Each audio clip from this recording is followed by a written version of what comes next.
को खड़े खड़े ही वार्तालाप करते रहे, मैं बैठे बैठे उन्हें उत्तर देती रही संस्कृत में ही। बोले कि आज मेरी धारणाएं निकल गई कि जैनियों की भाषा संस्कृत नहीं है। मैं अभी तक यही समझता था कि संस्कृत भाषा गीरवाणी भाषा हमारी है, ब्राह्मणों की है, और जैनियों की तो प्राकृत भाषा। मैंने कहा हमारे गौतम स्वामी ने सबसे पहले संस्कृत में ही जयति भगवान हे माम भोज प्रचार विजृंभिता, सबसे पहले संस्कृत में ही चैत्य भक्ति लिखी है, सबसे पहले संस्कृत में वीर भक्ति। बीच में हमारे विद्वानों ने, पंडित प्रकाश चंद्र सिद्धांत शास्त्री वगैरह ने, इन्होंने भी एक विषय उठाया था दिल्ली में, मैथिली कन्नड़ प्रदेश में, ये सन 93-94 की बात है शायद, कि 97 की बात है। उन्होंने कहा कि संस्कृत भाषा अपनी मूल नहीं है, और उस पर उन्होंने लिखकर एक लेख लेकर आए। मैंने उन्हें ये दिखाया, तब वो लेख उन्होंने निरस्त कर दिया। बोले ठीक है, अब मैं इस लेख को नहीं छपाऊंगी। भगवान की वाणी 718 भाषाओं में खिलती है। कितनी भाषाओं में? अब बताइए आप। कोई भाषा बुरी नहीं है, उसका दुरुपयोग बुरा है। आज इंग्लिश में भी अगर आप समय साल की पंक्ति लेंगे, जहाँ नवि सक्कम अनज्जम अनज्ज भाषम बिना हो गाहे दुम तब व्यवहारण बिना नित्य उपदेशम असक्कम। उन्होंने कह दिया कुंद देव ने कि जैसे अनार्य को अनार्य भाषा के बिना समझाना शक्य नहीं है, उसी प्रकार से व्यवहारी जनों को व्यवहार के बिना निश्चय का उपदेश देना शक्य नहीं है। तो उदाहरण जो दिया है, उदाहरण पर आप लक्ष्य दें जरा, तो अनार्य भाषा, इंग्लिश भाषा वगैरह अनार्य भाषा होकर भी आज इंग्लिश में हमें ग्रंथों का अनुवाद कराना पड़ता है। जो विदेशी आते हैं उन्हें क्या देना बताओ। हमारे यहाँ विदेशियों के भी शिक्षण शिविर लगे हैं, अभी हुए थे दिसंबर में। यहाँ हर वर्ष 4-5 वर्षों से हर वर्ष विदेशी लोग आते हैं, समर स्कूल के नाम से सैकड़ों विद्यार्थी आते हैं, स्नातक आते हैं, बड़े बड़े प्रोफेसर आते हैं, और उनका भी प्रशिक्षण यहाँ दिया जाता है। इसी हॉल में हुआ है अभी। तो हमारी चंदामती जी, ये आपके जीवन प्रकाश जी हैं, स्वर्णमती जी आदि के लोग इंग्लिश में भी उन्हें सुनाते हैं, और उन्हें इंग्लिश की अनुवादित पुस्तकें जैन भारती आदि भी दी जाती हैं। चंद्रावती ने तो इंग्लिश में पूजा भी बनाई है कई। आज से जब ये ब्रह्मचारिणी थी, जब ही इन्होंने इंग्लिश में पूजा बनाई थी, भगवान महावीर की, मेरी, और इंग्लिश में कई बार पूजा कराती ऋषभदेव की। तो बात है कि भाषा कोई बुरी नहीं है, उसका दुरुपयोग बुरा है। अगर संस्कृत का भी दुरुपयोग हो रहा है, प्राकृत का दुरुपयोग हो रहा है, बुरा है। खैर, आप कल्पना करें, भारतीय वाङ्मय में जितने पक्ष होते हैं उन सब पर लेखनी चलाना क्या किसी व्यक्ति के बस की बात हो सकती है? आप में से अनेक और मैं भी ये उत्तर दूंगा कि अगर माताजी का चरित्र सामने नहीं है तो नहीं हो सकती। ऐसा अद्भुत व्यक्तित्व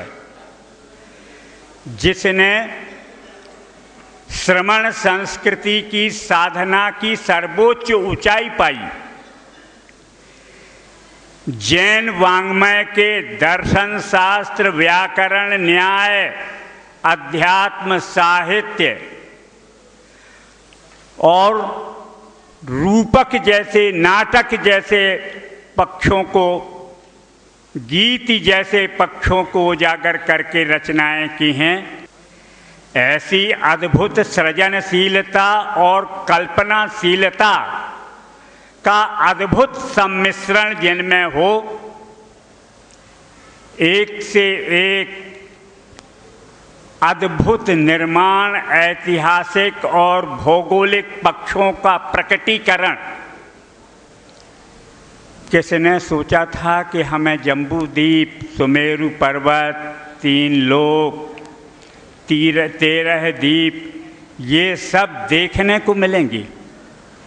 हम ग्रंथों में पढ़ लेते थे, अर्घ्य चढ़ा लेते थे, किंतु हस्तिनापुर की धरती बड़ी ऊर्जस्वित है।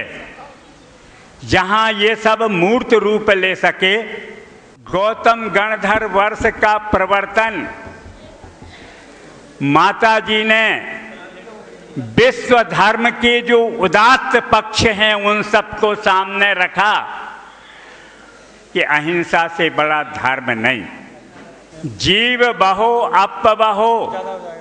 और उन्होंने ये कह दिया कि गौतम स्वामी ने ये कहा है संसार को, महावीर स्वामी का संदेश सुनाया है कि सब्बे पाना पिया हुआ सो साया दुख पटकूला अप्पिय वहा पी जीविनो सब्बे सिम जीवियम पियम।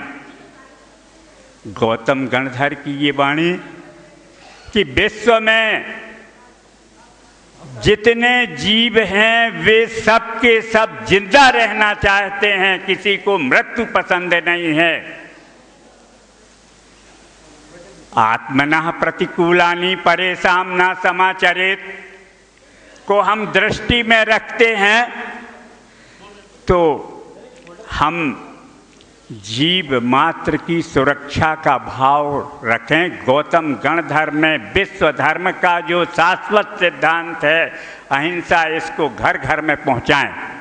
कहने को बहुत है, किंतु 81 वर्ष की अवस्था में प्रवेश करने के पहले उन्होंने देश को झकझोर दिया कि गौतम गणधर वर्ष की अद्भुत दृष्टि विश्व के लिए एकमात्र किसी संत ने दी है तो वो परम पूजनीय आर्यका रत्न ज्ञानमती माता जी हैं, जिनके जयकारे के लिए हम सब यहाँ श्रद्धानत होकर के बैठे हुए हैं।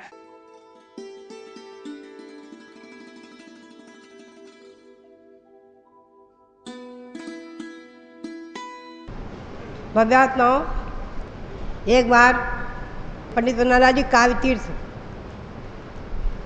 जो थे यहाँ पर समय कई बार उनको अपने शिक्षण शिविर आदिकों में कुलपति भी बनाया गया है, आया करते थे। कई बार वाचना वगैरह कराई है उनके सानिध्य में मैंने। एक बार उन्होंने एक विषय पकड़ लिया, छठा रात्रि भोजन।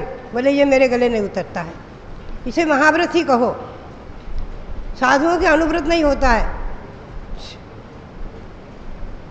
छठम अनुदम राय भोना तो बेरमणम हमारे प्रतिक्रमण में कम से कम 50 बार नहीं 100 बार आया, और उसका एक पूरा प्रकरण ही है 3 पेज का, 3-4 पेज का।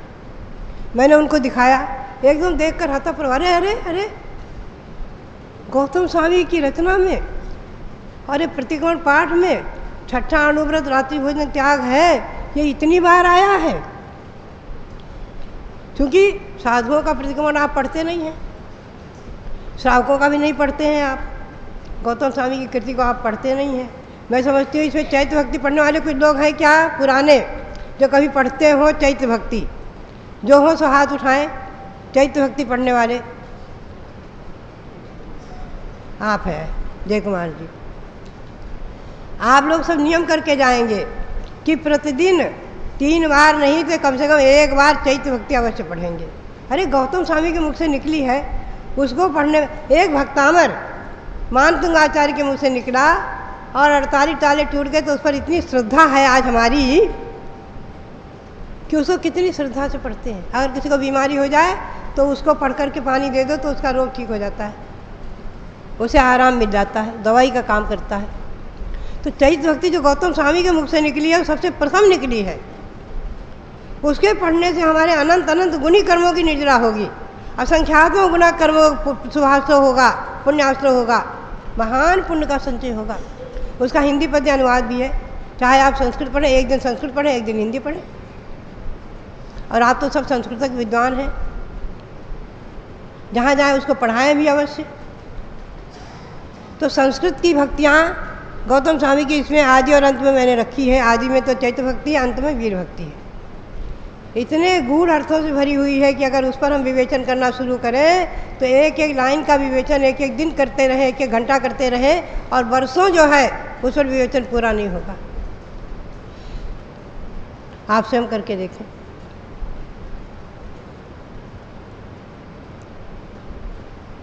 तो ये गौतम गणधर वाणी